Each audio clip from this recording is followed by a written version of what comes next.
ನಮಸ್ಕಾರ. ನಮ್ಮ ರಾಮಾಯಣ ಸತ್ಸಂಗದ 34ನೇ ದಿನಕ್ಕೆ ಸ್ವಾಗತ. ಲಕ್ಷ್ಮೀನಾಥ ಸಮಾರಂಭಾಂ ನಾಥಯಾಮುನ ಮಧ್ಯಮಾಂ ಅಸ್ಮದಾಚಾರ್ಯ ಪರ್ಯಂತಾಂ ವಂದೇ ಗುರುಪರಂಪರಾಂ. ಯೋ ನಿತ್ಯಮಚ್ಯುತ ಪದಾಂಬುಜ ಯುಗ್ಮ ರುಗ್ಮ ವ್ಯಾಮೋಹತಸ್ತದಿತರಾಣಿ ತೃಣಾಯ ಮೇನೆ ಅಸ್ಮದ್ಗುರೋರ್ಭಗವತೋಸ್ಯ ದಯೈಕ ಸಿಂಧೋಃ ರಾಮಾನುಜಸ್ಯ ಚರಣೌ ಶರಣಂ ಪ್ರಪದ್ಯೆ. ಆಪದಾಮಪಹರ್ತಾರಂ ದಾತಾರಂ ಸರ್ವಸಂಪದಾಂ ಲೋಕಾಭಿರಾಮಂ ಶ್ರೀರಾಮಂ ಭೂಯೋ ಭೂಯೋ ನಮಾಮ್ಯಹಂ. ಯತ್ರ ಯತ್ರ ರಘುನಾಥ ಕೀರ್ತನಂ ತತ್ರ ತತ್ರ ಕೃತಮಸ್ತಕಾಂಜಲಿಂ ಬಾಷ್ಪವಾರಿ ಪರಿಪೂರ್ಣಲೋಚನಂ ಮಾರುತಿಂ ನಮತ ರಾಕ್ಷಸಾಂತಕಂ. ಕೂಜಂತಂ ರಾಮ ರಾಮೇತಿ ಮಧುರಂ ಮಧುರಾಕ್ಷರಂ ಆರುಹ್ಯ ಕವಿತಾ ಶಾಖಾಂ ವಂದೇ ವಾಲ್ಮೀಕಿ ಕೋಕಿಲಂ.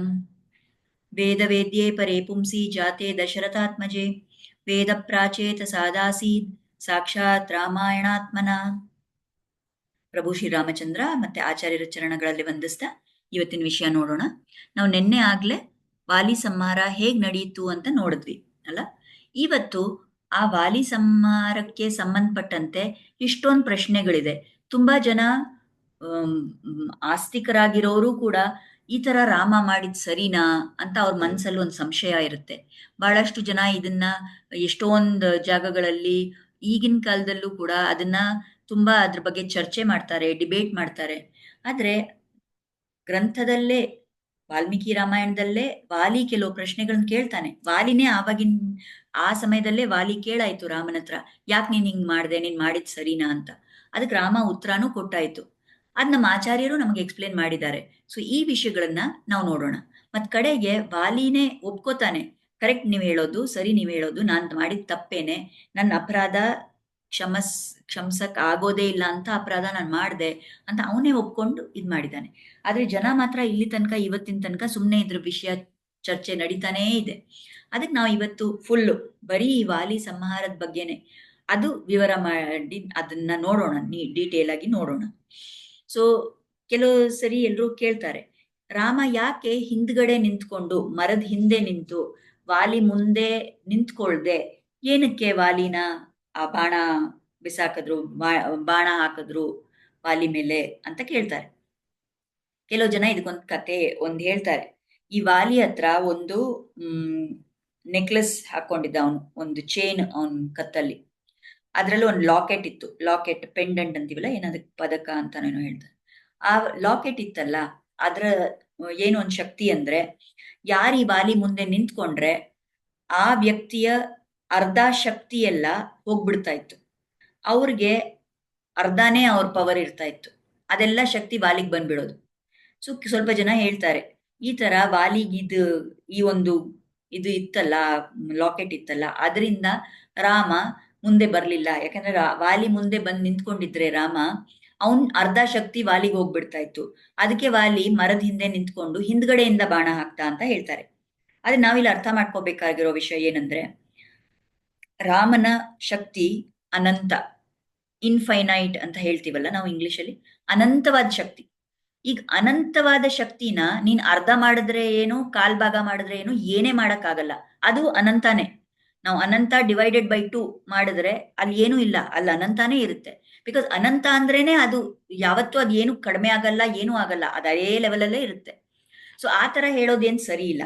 ಆದ್ರೆ ಏನಕ್ಕೆ ಮತ್ತೆ ರಾಮ ನಿಜವಾಗ್ಲೂ ಹಿಂದೆ ನಿಂತ್ಕೊಂಡು ಬಾಣ ಹೊಡೆದಿದ್ದು, ಈ ಕಾರಣ ನಾವು ಕಡೆಯಲ್ಲಿ ನೋಡೋಣ. ಲಾಸ್ಟ್ ಅಲ್ಲಿ ಸತ್ಸಂಗದಲ್ಲಿ ಅದನ್ನ ಹೇಳ್ತೀನಿ. ಸೊ ಬೇರೆ ಏನೋ ಒಂದ್ ಕಾರಣ ಇತ್ತು. ಸರಿ, ಈ ಬಾಣ ಬಂದ್ರ ವಾಲಿಗೆ ಹೊಡಿತಲ್ಲ, ಆವಾಗ ರಾಮ ಅಲ್ಲಿ ಮುಂದೆ ಬಂದಾಗ ವಾಲಿ ನೋಡ್ತಾನೆ. ಅವನ್ಗ ಆ ಬಾಣದಿಂದಾನು ಗೊತ್ತಾಗತ್ತೆ. ರಾಮ ಸ್ವತಃ ಅಲ್ಲಿ ಬಂದ್ ಅವನ್ ಮುಂದೆ ನಿಂತಾಗ ವಾಲಿಗೆ ಗೊತ್ತಾಗತ್ತೆ, ಓಹೋ ಇದು ರಾಮನೇ ನನ್ನ ಕೊಂದು ಹಾಕಿರೋದು ಅಂತ. ಆವಾಗ ಅವನು ಕೇಳ್ತಾನೆ, ಜಾನೇ ಪಾಪ ಸಮಾಚಾರಂ ತೃಣೈ ಕೂಪಂ ಇವಾವೃತಂ ಸತಾಂ ವೇಷಧರಂ ಪಾಪಂ ಪ್ರಚ್ಛನ್ನಂ ಇವ ಪಾವಕಂ. ನಿನ್ ಬಗ್ಗೆ ಏನೋ ಅನ್ಕೊಂಡಿದ್ದೆ ರಾಮ, ನೀನು ಧರ್ಮನಿಷ್ಠ ಅಂತ ಅನ್ಕೊಂಡಿದ್ದೆ. ಆದ್ರೆ ಈಗ ನನ್ಗೆ ಗೊತ್ತಾಯ್ತು, ನೀನು ವಂಚನೆ ಮಾಡೋನೇನೆ, ನೀನು ಕಪಟ ಮಾಡಿದ್ಯಾ. ಹೇಗೆ ಒಂದು ಬಾವಿ ಇದ್ರೆ ಅದ್ರ ಮೇಲೆ ಹುಲ್ಲು ಹಾಕಿ ಇಟ್ಟಿದ್ರೆ ಆ ಬಾವಿ ಅಲ್ಲಿ ಇರೋದೇ ಗೊತ್ತಾಗಲ್ಲ, ಮುಚ್ಚಿ ಹೋಗ್ಬಿಡುತ್ತಲ್ಲ, ಮತ್ ನಾವು ಅಲ್ಲಿ ಹೋದ್ರೆ ಅದ್ರ ಒಳಗ್ ಬಿದ್ದೋಗ್ತೀವಿ.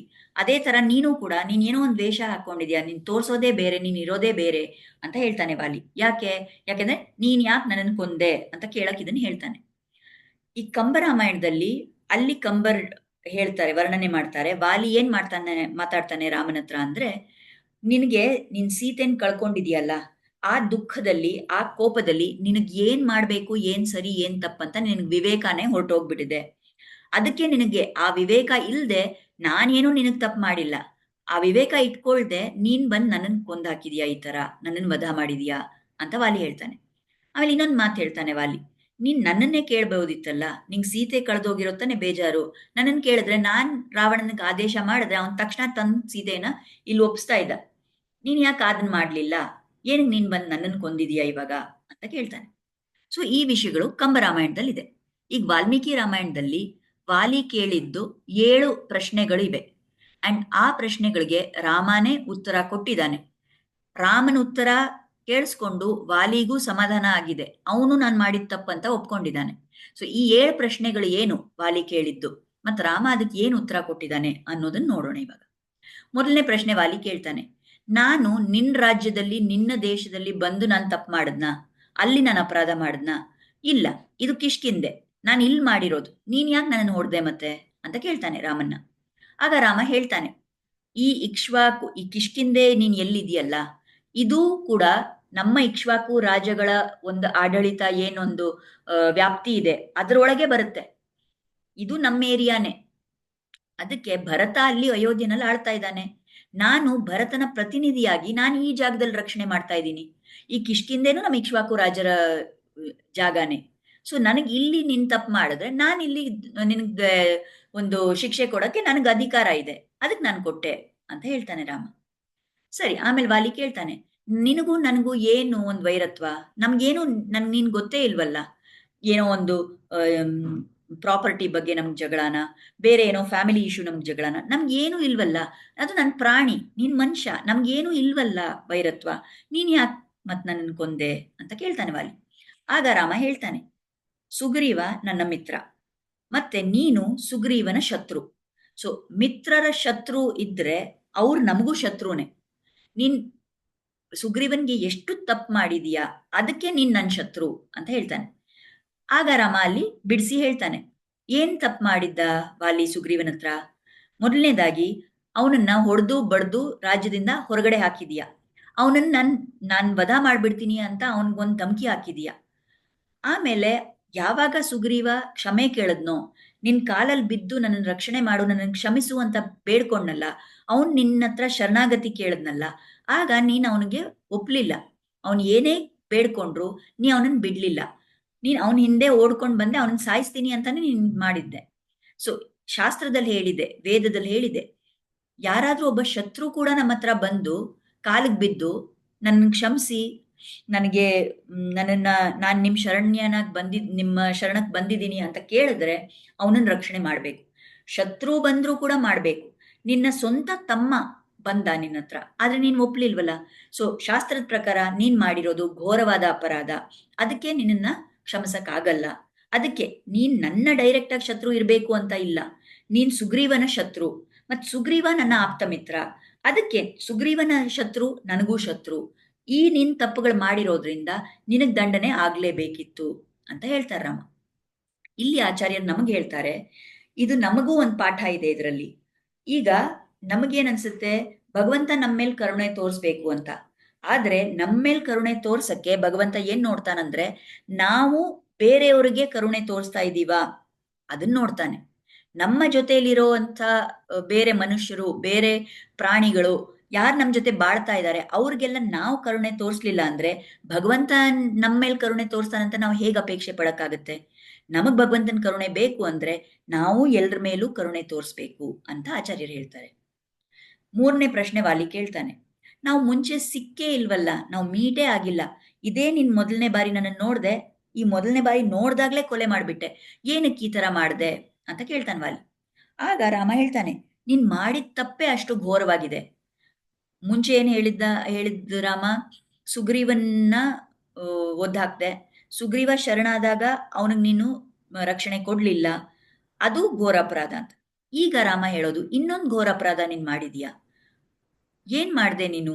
ನಿನ್ನ ತಮ್ಮನ ಹೆಂಡತಿ, ತಮ್ಮನ ಪತ್ನಿ ಬಂದ್ಬಿಟ್ಟು ಮಗಳ ಥರ ಇರ್ತಾಳೆ, ಅವಳನ್ನ ಅದೇ ರೀತಿಯಲ್ಲಿ ಟ್ರೀಟ್ ಮಾಡಬೇಕು, ಅದೇ ದೃಷ್ಟಿಯಿಂದ ನೋಡ್ಬೇಕು.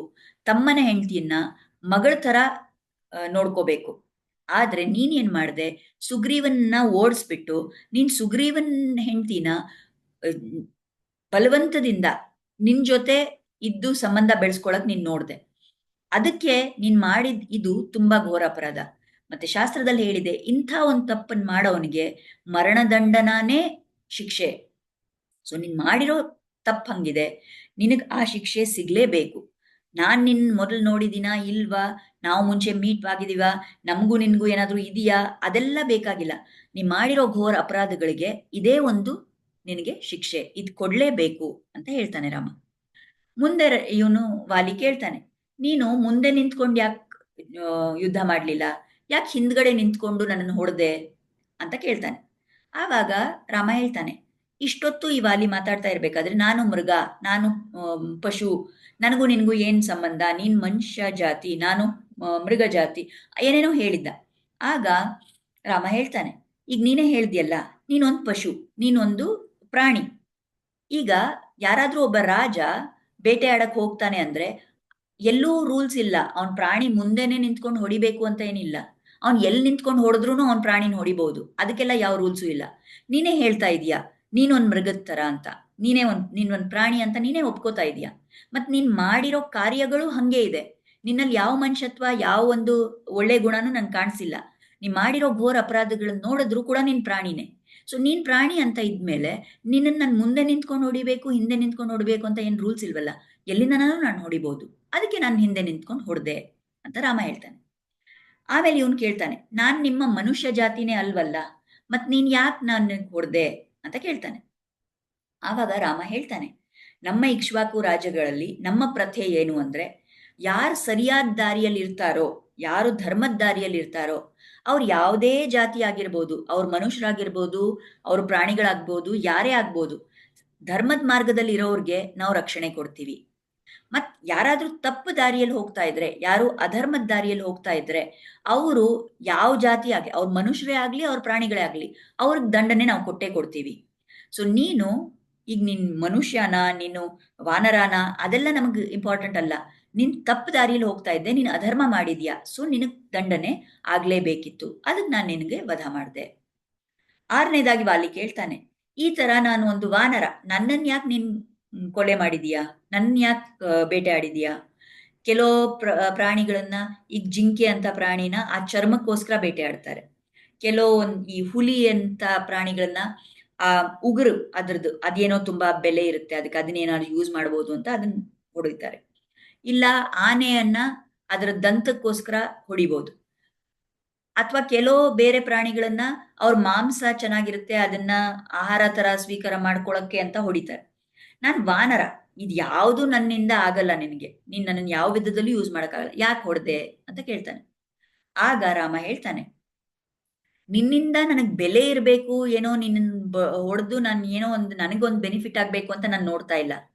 ಯಾವ ಮೃಗಗಳು, ಯಾವ ಪ್ರಾಣಿಗಳು ದುಷ್ಟ ಪ್ರಾಣಿಗಳಾಗಿರ್ತವಲ್ಲ, ಅವರಿಂದ ಬೇರೆಯವ್ರಿಗೆ ಒಂದು ಅಪಾಯ ಇದೆ ಅಂದ್ರೆ ರಾಜರು ಅವರ ಕರ್ತವ್ಯ ಅಂಥ ಪ್ರಾಣಿಗಳನ್ನ ಸಾಯಿಸಲೇಬೇಕು ಅಂತ.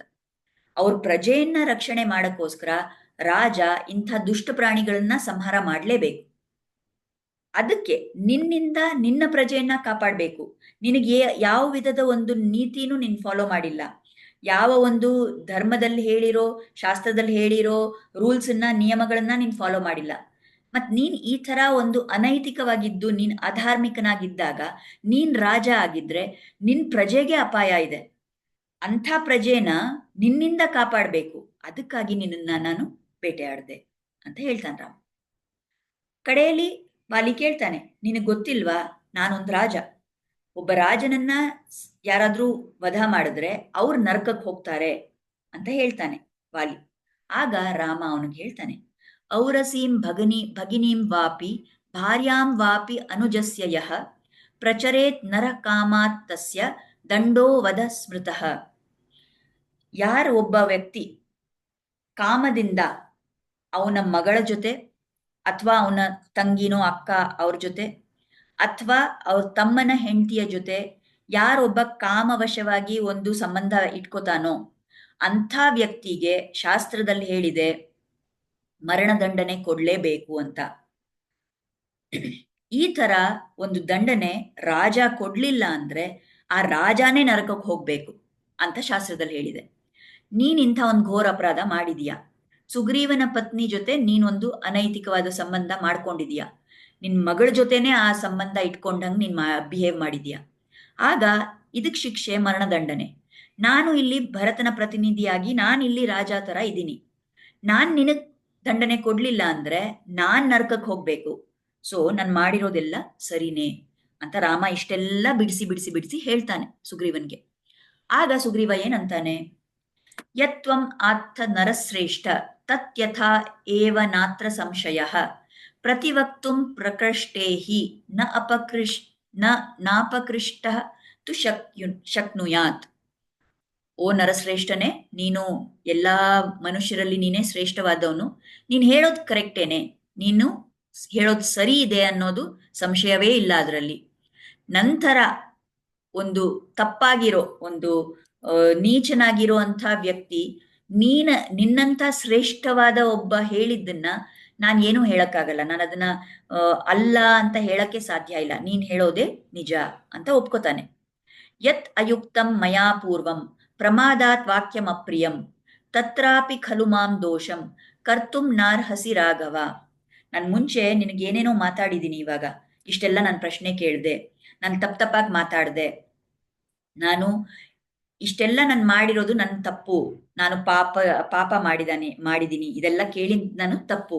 ಆದ್ರೆ ನಾನು ಏನೋ ಒಂದು ಅಜ್ಞಾನದಲ್ಲಿ ನನ್ನ ಸಂಕಟದಲ್ಲಿ ನಾನು ಇದನ್ನು ಕೇಳಿದ್ದೀನಿ ಅಂತ ಅನ್ಕೊಂಡು ನನ್ನನ್ನು ಕ್ಷಮಿಸು, ನೀನ್ ಮಾಡಿರೋದು ಸರಿ ಅಂತ ವಾಲಿ ಒಪ್ಕೊಂಡು ಆಮೇಲೆ ಅವನ್ನ ಮೃತ್ಯು ಆಗುತ್ತೆ. ಈ ರಾಮನ ಬಾಣ ವಾಲಿ ಒಳಗ್ ಹೋಯ್ತಲ್ಲ, ಆಗ ಅವನಲ್ಲಿ ಒಂದು ಬದಲಾವಣೆ ಆಗುತ್ತೆ. ಆ ರಾಮನ ಬಾಣದಿಂದ ಅವನ ಶುದ್ಧೀಕರಣ ಆಗುತ್ತೆ. ಈಗ ವಾಲಿ ಏನ್ ಮಾಡ್ತಾನೆ, ಸುಗ್ರೀವನ ಹತ್ರ ಮಾತಾಡ್ತಾನೆ, ನನ್ ಮಗ ಅಂಗದ ಇದ್ದಾನೆ, ಅವನನ್ನ ನೀನ್ ಚೆನ್ನಾಗಿ ಬೆಳೆಸು, ಅವನನ್ನ ನೋಡ್ಕೊ ನೀನು ಅಂತ ಹೇಳ್ತಾನೆ. ತಾರೆ ಇದ್ದಾಳೆ, ಅವಳ ಹತ್ರ ನೀನ್ ಸಲಹೆ ತಗೋ, ಅವಳು ತುಂಬಾ ಬುದ್ಧಿವಂತೆ, ಅವಳಿಗೆಲ್ಲ ಗೊತ್ತಿದೆ, ನೀನ್ ಅವಳ ಹತ್ರ ಸಲಹೆ ತಗೋ, ನೀನ್ ಈ ಪ್ರಕಾರ ರಾಜ್ಯ ಆಳು, ಇದನ್ ಮಾಡು ಅದನ್ ಮಾಡು ಅಂತ ತುಂಬಾ ಒಂದು ಅಡ್ವೈಸ್ ಕೊಡ್ತಾನೆ ಸುಗ್ರೀವನ್ಗೆ. ಈಗ ಯಾಕೆ ಅವನ್ ಕೊಡ್ತಾ ಇದ್ದಾನೆ, ಯಾಕಂದ್ರೆ ಈಗ ಅವನ್ಗೆ ಒಂದು ಅಧಿಕಾರ ಬಂದಿದೆ. ಆ ಶುದ್ಧೀಕರಣ ಆಗಿ ರಾಮನ ಸಾನ್ನಿಧ್ಯದಲ್ಲಿ ಅವನಲ್ಲಿ ರಜೋತಮೋ ಗುಣ ಕಮ್ಮಿ ಆಗಿ ಸತ್ವಗುಣ ಹೆಚ್ಚಾಗಿ ಈಗ ಅವನಿದೆಲ್ಲ ಹೇಳ್ತಾನೆ. ಈಗ ಎಲ್ರೂ ಇದೆಲ್ಲ ನಡೆದು ಹೋಗಿದೆ ಅಂತ ಅಲ್ಲಿ ಸುದ್ದಿ ಹರಡುತ್ತೆ. ತಾರೆಗ್ ಗೊತ್ತಾಗುತ್ತೆ ವಾಲಿ ಇವಾಗ ಬಿದೋಗಿದ್ದಾನೆ, ವಾಲಿನ ರಾಮ ವಧ ಮಾಡಿದಾನೆ ಅಂತ. ಅವಳಲ್ಲಿ ಬರ್ತಾಳೆ, ಬಂದು ಹತ್ಕೊಂಡು ಗುಳೈಕೊಂಡು ಬೇಜಾರ್ ಮಾಡ್ಕೋತಾಳೆ, ಅಯ್ಯೋ ಹಿಂಗಾಯ್ತಲ್ಲ ಅಂತ. ಅಂಡ್ ಅವಳಿಗೂ ಮನ್ಸಲ್ಲಿ ತುಂಬಾ ಕೋಪ, ಈ ರಾಮ ನನ್ನ ವಾಲಿನ ಸಂಹಾರ ಮಾಡಿದಾನಲ್ಲ ಅಂತ ಕೋಪದಿಂದ ಅಲ್ಲಿ ಬರ್ತಾಳೆ. ರಾಮನನ್ನ ಏನೋ ಒಂದು ಖಂಡನೆ ಮಾಡ್ಬೇಕು ಅಂತ ಬರ್ತಾಳೆ. ಆದ್ರೆ ಅಲ್ಲಿ ಬಂದು ರಾಮನ ಹತ್ರ ಬಂದು ಅವನ್ ನೋಡಿದ ತಕ್ಷಣ ಅವಳು ಏನು ಅಂತ ನಿಂದನೆ ಮಾಡುವಂತ ಮಾತೆ ಅವಳ ಬಾಯಿಂದ ಬರಲ್ಲ. ಅವಳು ಇನ್ಸ್ಟೆಡ್ ಆಫ್ ದಟ್ ಅವಳು ಏನ್ ಮಾಡ್ತಾಳೆ, ರಾಮನ ಸ್ತುತಿ ಮಾಡ್ತಾಳೆ. ಹೇಗಿದಾಯ್ತು, ಯಾಕೆಂದ್ರೆ ಅವಳಲ್ಲಿ ರಜೋತಮೋ ಗುಣ ಹೆಚ್ಚಿತ್ತು, ಅದಕ್ಕೆ ಕೋಪದಿಂದ ಬೇಜಾರದಿಂದ ಅಲ್ಲಿ ಬಂದಿದ್ಲು ಬಯ್ಯಕ್ಕೆ. ಆದ್ರೆ ರಾಮನ ಹತ್ರ ಬಂದಾಗ ರಾಮನಲ್ಲಿರೋ ಶುದ್ಧ ಸತ್ವ ಅವಳನ್ನ ಪರಿವರ್ತನೆ ಮಾಡ್ತು. ಅವಳೇನ್ ಹೇಳ್ತಾಳೆ ಅಂದ್ರೆ, ಇದು ತುಂಬಾ ಒಂದು ಎಲ್ರಿಗೂ ಗೊತ್ತಿರುವಂತ ಒಂದು ಶ್ಲೋಕ. ರಾಮನ ಕೀರ್ತಿ ಹೆಂಗಿತ್ತು ಅಂದ್ರೆ ತಾರೆಗೂ ಗೊತ್ತಾಯ್ತು ಅನ್ನೋದಕ್ಕೆ ಆಚಾರ್ಯರು ಹೇಳ್ತಾರೆ. ತ್ವಮಪ್ರಮೇಯಶ್ಚ ದುರಾಸದಶ್ಚ ಜಿತೇಂದ್ರಿಯಶ್ಚ ಉತ್ತಮ ಧಾರ್ಮಿಕಶ್ಚ ಅಕ್ಷೀರ್ಣ ಕೀರ್ತಿಶ್ಚ ವಿಚಕ್ಷಣಶ್ಚ ಕ್ಷಿತಿ ಕ್ಷಮವಾನ್ ಕ್ಷತಜೋಪಮಾಕ್ಷಃ ಅಂತ ಹೇಳ್ತಾಳೆ. ನೀನು ಅಪ್ರಮೇಯ, ನಿನಗೆ ಯಾರೂ ಕಂಪೇರ್ ಮಾಡಕ್ಕೆ ಇಲ್ಲ, ನಿನ್ನನ್ನು ಅರ್ಥ ಮಾಡ್ಕೊಳಕ್ಕೆ ಆಗಲ್ಲ. ವೇದಗಳು ಹೇಳ್ತವೆ ನಿನ್ನನ್ನು ಅರ್ಥ ಮಾಡ್ಕೊಳಕ್ ಆಗಲ್ಲ ಅಂತ. ನೀನ್ ಎಷ್ಟು ಸಿಂಪಲ್ ಆಗಿದ್ಯಾ, ನೀನು ಗುಹ, ಸುಗ್ರೀವ ಇಂಥವ್ರನ್ನೆಲ್ಲ ನಿನ್ ಮಿತ್ರ ಮಾಡ್ಕೊಂಡಿದ್ಯಾ. ಇನ್ನ ಶಬರಿ ಕೊಟ್ಟಿದ್ ಹಣ್ಣನ್ ತಿಂದಿದ್ಯಾ, ಜಟಾಯುಗ್ ಮೋಕ್ಷ ಕೊಟ್ಟಿದ್ಯಾ. ಇಷ್ಟು ನಿನಗೊಂದು ಸರಳತೆ ಇದೆ ನಿನ್ನಲ್ಲಿ. ಜಿತೇಂದ್ರಿಯ, ನಿನಗೆ ನಿನ್ನ ಇಂದ್ರಿಯ ಮೇಲೆ ಸಂಪೂರ್ಣ ನಿಯಂತ್ರಣ ಇದೆ. ಈ ತಾರೆ ತುಂಬಾ ಸುಂದರವಾದಿದ್ಲು. ಎಲ್ರೂ ಹೇಳ್ತಾರೆ, ಯಾರ್ ಅಲ್ಲಿ ಹತ್ರ ಬಂದ್ರು ತಾರೇನ ಒಂದ್ಸಲಿ ಮೇಲಿಂದ ಕೆಳಗ್ ನೋಡೋರಂತೆ. ಆದ್ರೆ ರಾಮ ಅವಳು ಬಂದಾಗ್ಲೂ ಕತ್ತಿ ಎತ್ತಿ ಅವಳನ್ನ ನೋಡಿಲ್ಲ. ನಿನ್ ಜಿತೇಂದ್ರಿಯ ಅಂತ ಅವಳು ಹೇಳ್ತಾಳೆ. ಆಮೇಲೆ ಈಗ ವಾಲಿ ಸಂಹಾರ ಆದ್ಮೇಲೆ ನಾನಿಲ್ ರಾಜ್ಯ ಆಳ್ತೀನಿ ಅಂತ ರಾಮ ಹೇಳಲಿಲ್ಲ. ಸುಗ್ರೀವನನ್ನ ರಾಜ ಮಾಡ್ದ. ಸೊ ನಿನಗೇನು ಒಂದು ಈ ವಾನರರ ಮೇಲೆ ನಾನು ರಾಜ್ಯ ಮಾಡಬೇಕು ಆ ಆಸೆನೂ ನಿನಗಿಲ್ಲ. ಸೊ ನಿನ್ ಜಿತೇಂದ್ರಿಯ, ನೀನು ಉತ್ತಮ ಧಾರ್ಮಿಕ, ಎಲ್ರಿಗೂ ಒಳ್ಳೇದೇ ಮಾಡ್ತೀಯ, ನಿನ್ನ ಕೀರ್ತಿ ಅಕ್ಷಯವಾಗಿದೆ, ಯಾವತ್ತೂ ಕಡಿಮೆ ಆಗಲ್ಲ, ಮತ್ತು ನೀನು ಕ್ಷತಜೋಪಮಾಕ್ಷ ಅಂದ್ರೆ ನಿನ್ ಕಣ್ಣು ಕೆಂಪಾಗಿದೆ. ಯಾವ ರೀತಿ ಕೆಂಪಾಗಿದೆ? ಇಲ್ಲ ಆಚಾರ್ಯರು ಹೇಳ್ತಾರೆ, ವಾಲಿನ ನೋಡಿ ಅವನ ಮೇಲಿರೋ ಕೋಪದಿಂದ ಕೆಂಪಾಗಿದೆ. ಆದ್ರೆ ಸುಗ್ರೀವನನ್ನ ನೋಡಿ ಅವನ ಮೇಲಿರೋ ವಾತ್ಸಲ್ಯದಿಂದ ಆ ವಾತ್ಸಲ್ಯದ ಕೆಂಪು ಆ ಕಣ್ಣಲ್ಲಿದೆ. ಆ ಥರ ಹೇಳ್ತಾಳೆ. ಸೊ ಈ ತಾರೆ ರಾಮನ್ನ ಖಂಡನೆ ಮಾಡಕ್ ಬಂದವಳು ಸ್ತುತಿ ಮಾಡ್ಬಿಟ್ಟು ಹೋಗ್ಬಿಡ್ತಾಳೆ. ಆ ಥರ ನಡೆಯುತ್ತೆ. ಈಗ ಇವತ್ತು ನಾವು ಇಷ್ಟೆಲ್ಲ ವಿಷಯಗಳು ನೋಡಿದ್ವಿ. ಕೆಲವು ಇನ್ನೊಂದು ಪಾಯಿಂಟ್ಸ್ ಇದೆ. ಈಗ ನಾವು ಹೇಳಿದ್ವಲ್ಲ, ಕಂಬ ರಾಮಾಯಣದಲ್ಲಿ ವಾಲಿ ಹೇಳ್ದ ರಾಮನಿಗೆ, ನೀನು ಸೀತೆ ಜೊತೆಲಿ ಇಲ್ಲ, ಸೀತೆನ್ ಕಳ್ಕೊಂಡಿದ್ಯಾ, ಅದಕ್ಕೆ ಈ ತರ ನಿನಗೆ ವಿವೇಕ ಹೊರಟೋಗ್ಬಿಟ್ಟಿದೆ, ಏನೇನೋ ಮಾಡ್ತಾ ಇದೀಯಾ ಅಂತ ಹೇಳ್ತಾನಲ್ಲ. ರಾಮನಿಗೆ ವಿವೇಕ ಹೋಯ್ತು ಅನ್ನೋದಲ್ಲ, ಆದ್ರೆ ಆಚಾರ್ಯರು ಹೇಳ್ತಾರೆ ಸೀತೆ ಇಲ್ದೇ ಇರೋದ್ರಿಂದಾನೇ ವಾಲಿ ಸಂಹಾರ ನಡೆದಿದ್ದು. ನಾವು ಮುಂಚೆ ಸತ್ಸಂಗದಲ್ಲೂ ಹೇಳಿದೀವಿ ಕೆಲವೊಂದ್ಸರಿ, ಸೀತೆ ಪಕ್ಕದಲ್ಲಿ ಇದ್ದಾಗ ರಾಮ ಯಾರನ್ನೂ ಸಂಹಾರ ಮಾಡಕ್ ಸಾಧ್ಯನೇ ಇಲ್ಲ. ಯಾಕೆಂದ್ರೆ ದೇವಿಯ ಕಟಾಕ್ಷ, ಅದು ಕರುಣೆ ಅವರನ್ನ ಬಿಡಲ್ಲ ಸಂಹಾರ ಮಾಡಕ್ಕೆ. ಸೊ ಸೀತೆ ಇಲ್ದೇ ಇರುವಾಗ ಮಾತ್ರ ಸಾಧ್ಯ ಆಯ್ತು ವಾಲಿಯ ಸಂಹಾರ, ಅದಕ್ಕೆ ಈ ಸಮಯದಲ್ಲಿ ಆಯ್ತು. ಆಮೇಲೆ ವಾಲಿಕೆ ಹೇಳಿದ್ನಲ್ಲ, ನೀನ್ ನನ್ಗೆ ಹೇಳ್ಬೇಕಿತ್ತು, ನಾನು ರಾವಣನ್ಗೆ ಆದೇಶ ಮಾಡ್ತಾ ಇದ್ದೆ, ಅವನ್ ಸೀತೆನ ತಂದು ಕೊಡ್ತಾ ಇದ್ದ ಅಂತ ಹೇಳಿದ್ನಲ್ಲ. ಅದೇನಾದ್ರೂ ಸಾಧ್ಯತೆ ಇದೆಯಾ? ರಾಮ ಏನಾದ್ರೂ ವಾಲಿನ ಹೋಗ್ಬಿಟ್ಟು ನನಗೆ ಸೀತೆನ ತಂದ್ಕೊಡು ಅಂತ ಹೇಳೋದು ಒಂದ್ ಸ್ವಲ್ಪನಾದ್ರೂ ಏನಾದ್ರೂ ಚಾನ್ಸ್ ಇದೆಯಾ? ಖಂಡಿತ ಇಲ್ಲ. ಯಾಕೆಂದ್ರೆ ನಾವು ಮುಂಚೆನೆ ಹೇಳಿದ್ವಿ, ರಾಮನ ಸಂಕಲ್ಪ ಏನು? ಯಾರೆಲ್ಲ ಅಧರ್ಮಿಗಳಿದಾರೋ ಅವ್ರನ್ನ ನಾಶ ಮಾಡ್ಬೇಕು. ಸೊ ಅಧರ್ಮಿ ಲಿಸ್ಟ್ ಅಲ್ಲಿ ರಾವಣ ಇದ್ದಾನೆ ಅಂದ್ರೆ ವಾಲಿನೂ ಇದ್ದಾನೆ. ಈಗ ರಾಮನ್ಗೇನ್ ಬರೀ ಸೀತೆನ್ ವಾಪಸ್ ತಗೋಬೇಕು, ಅವಳನ್ನ ಹುಡ್ಕೊಂಡ್ ಬರ್ಬೇಕು ಅನ್ನೋದು ಮಾತ್ರ ಉದ್ದೇಶ ಅಲ್ಲ. ಅದು ಸುಮ್ನೆ ಇದೆ ಅಲ್ಲಿ, ಅದೊಂದು ಉದ್ದೇಶ ಇರ್ಬೋದು. ಆದ್ರೆ ಮೇನ್ ಆಗಿರೋ ಉದ್ದೇಶ ಏನು? ರಾವಣ ಸಂಹಾರ ಆಗ್ಬೇಕು, ಮತ್ ವಾಲಿ ಅಧರ್ಮಿ ಅಂದ್ರೆ ವಾಲಿಯ ಸಂಹಾರ ಕೂಡ ಆಗ್ಬೇಕು. ಸೊ ರಾಮಾಯಣ ಹೋಗ್ಬಿಟ್ಟು ವಾಲಿನ ನೀನ್ ನನಗೆ ಹೆಲ್ಪ್ ಮಾಡು, ಸೀತೆನ್ ರಾವಣ ಕೊಡೋ ತರ ಮಾಡು ಅಂತ ಖಂಡಿತ ಹೇಳ್ತಾ ಇರ್ಲಿಲ್ಲ. ನೆನ್ನೆನೆ ನಾವು ನೋಡಿದ್ವಿ, ಈ ತಾರೆ ಬಂದ್ಬಿಟ್ಟು ಒಳ್ಳೆ ಸಲಹೆ ಕೊಟ್ಲು ವಾಲಿಗೆ, ಹೋಗ್ಬೇಡ, ಆತರ ಮಾಡ್ಬೇಡ, ಜಗಳ ಹೋಗ್ಬೇಡ ಸುಗ್ರೀವನ್ ಜೊತೆ ಅಂತೆಲ್ಲ. ಆದ್ರೆ ಅವನ್ ತಗೊಳ್ಳಿಲ್ಲ. ಸೊ ಅದೇ ತರ ನಾವು ಕೂಡ ನಮಗ್ ಯಾರು ಹಿತೈಷಿಗಳಿದಾರೋ ಅವ್ರು ನಮ್ಗೆ ಒಳ್ಳೆ ಮಾತು ಹೇಳಿದ್ರೆ ನಾವು ತಗೊಳ್ದೇ ಇದ್ರೆ ವಾಲಿಗೆ ಹೇಗ್ ನಾಶ ಬಂತಲ್ಲ, ಅದೇ ತರ ನಮಗೂ ಒಂದ್ ಕಷ್ಟ ಬರುತ್ತೆ. ಮುಂದೆ ನಾವು ಹೇಳಿದ್ವಿ, ಈ ಕಂಬರಾಮಾಯಣದಲ್ಲಿ ಸಾರಿ, ಈ ವಾಲಿ ಸುಗ್ರೀವನ್ಗೆ ಅಷ್ಟೆಲ್ಲ ಆಮೇಲೆ ಸಲಹೆ ಕೊಡ್ತಾನೆ ಲಾಸ್ಟ್ ಅಲ್ಲಿ, ಜಸ್ಟ್ ಇನ್ನೇನ್ ಸತ್ತೋಗಕ್ ಮುಂಚೆ. ಹೇಗೆ ಅದ್ ಸಾಧ್ಯ ಆಯ್ತು? ಯಾಕೆಂದ್ರೆ ರಾವಣ ಬಾಣ ಅವನನ್ನು ಹೊಡೆದಾಗ ಅವನಲ್ಲಿರೋ ಆ ಕೆಟ್ಟ ರಕ್ತ ಎಲ್ಲ ಹೋಯ್ತು. ಅವನಲ್ಲಿ ಏನೇನ್ ದೋಷಗಳಿತ್ತೋ ಆ ರಜತಮ ಗುಣಗಳಿಂದ ಇದ್ದಿದ್ದ ದೋಷಗಳೆಲ್ಲ ಹೊರಟೋಯ್ತು. ರಾಮನ ಬಾಣ ಅವನನ್ನು ಹೊಡೀತು, ರಾಮನ ದರ್ಶನ ಅವನಿಗೆ ಸಿಕ್ತು ಅಂದಾಗ ಅವನ ಶುದ್ಧೀಕರಣ ಆಯ್ತು. ಸೊ ಈಗ ಅವನಲ್ಲಿ ಬರೀ ಸತ್ವಗುಣ ಇತ್ತು. ಸೊ ಅವನು ಒಂದು ಭಕ್ತನ ರೂಪದಲ್ಲೇ ಇದ್ದ. ಈಗ ಅವನ್ಗೆ ಒಂದು ನೀತಿಯ ದೃಷ್ಟಿಯಿಂದ, ಧರ್ಮದ ದೃಷ್ಟಿಯಿಂದ ಅವನಿಗೊಂದು ಅಧಿಕಾರ ಇದೆ ಅಡ್ವೈಸ್ ಕೊಡಕ್ಕೆ. ಸೊ ಅವನು ಹೇಳ್ತಾನೆ. ಕಂಬರಾಮಾಯಣದಲ್ಲಿ ಇನ್ನೊಂದು ಮಾತು ಹೇಳ್ತಾರೆ ಇಲ್ಲಿ, ಲಾಸ್ಟ್ ಇನ್ನೇನು ಅವನಿಗೆ ಪ್ರಾಣ ಹೋಗ್ಬೇಕು ಅಂದಾಗ ವಾಲಿ ರಾಮನಿಗೆ ಹೇಳ್ತಾನೆ, ನೋಡು ರಾಮ, ಈಗ ಇದೆಲ್ಲ ಆದ್ಮೇಲೆ ನೀನ್ ಪುನಃ ಅಯೋಧ್ಯೆಗೆ ಹೋಗ್ತೀಯಲ್ಲ, ಆವಾಗ ನಿನ್ ತಮ್ಮಂದಿರು ಅವ್ರು ನಿನಗ್ ತುಂಬಾ ನಿಷ್ಠೆಯಿಂದ ಇದ್ದಾರೆ.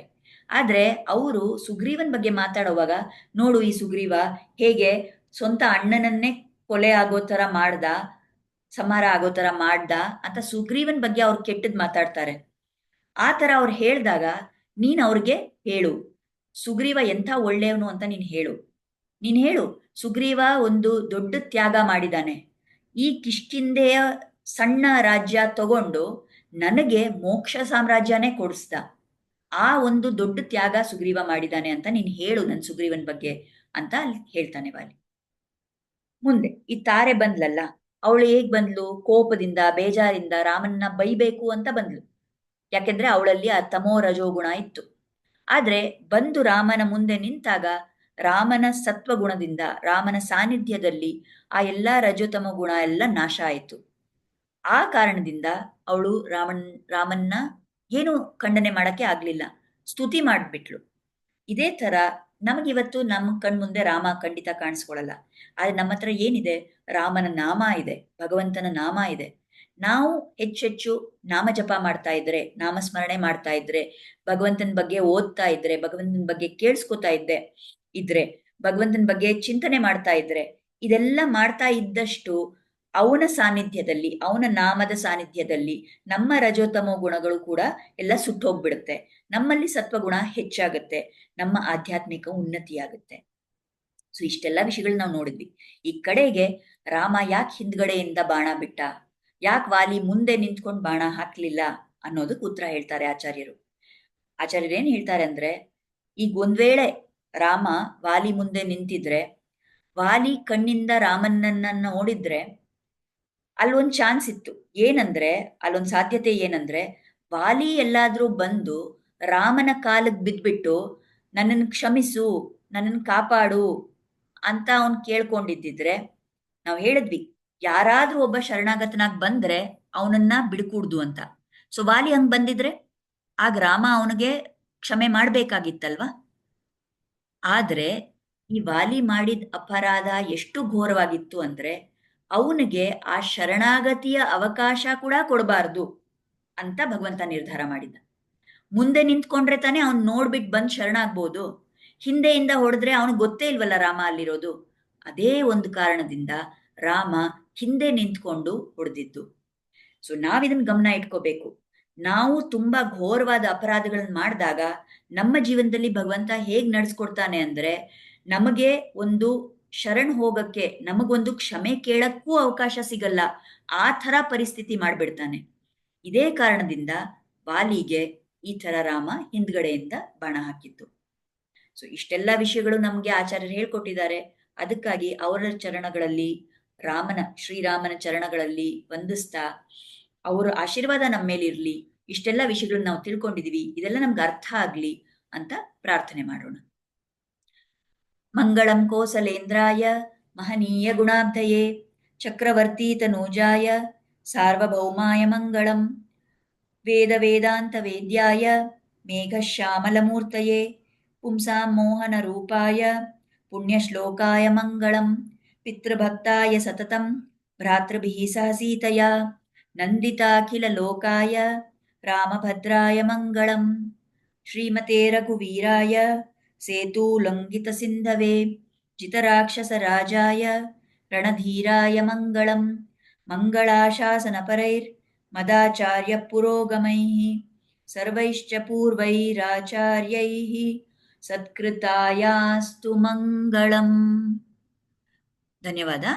ಮತ್ತೆ ನಾಳೆ ಸಿಗೋಣ, ಮುಂದೆ ಏನಾಗುತ್ತೆ ಅಂತ ನೋಡೋಣ. ನಮಸ್ಕಾರ.